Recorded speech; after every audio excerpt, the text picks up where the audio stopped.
Isang mapagpalang araw na naman muli sa ating lahat. Bagamat tayo may kinakaharap na problema, pagsubok o panghihina o panlulupaypay sa ating pananampalataya o buhay, pero lagi mong tandaan na ang Diyos ang lagi nating kaagapay na ating malalapitan sa tuwing tayo may problema o pagsubok na kinakaharap.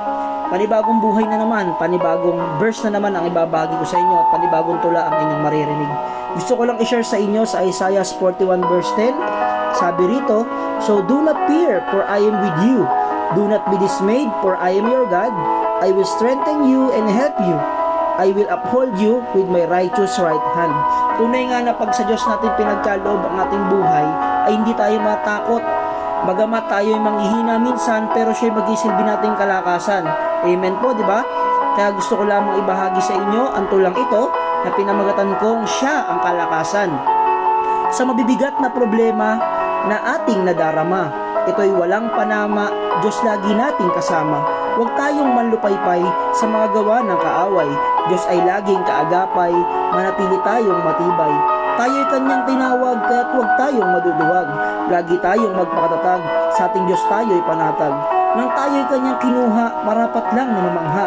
Dahil tayo'y kanyang nilikha, hinulma sa kanyang muka. Amen. Tunay nga na tayo'y nilikha ng Panginoon ayon sa kanyang wangis at ayon sa kanyang muka. Kaya marapat lang na sa kanya natin pagkatiwala ang anumang problema, pagsubok o ating kinakaharap sa buhay na meron tayo ngayon. Huwag tayong panghinaan ng loob dahil ang Panginoong Hesus ang ating matinding kalakasan.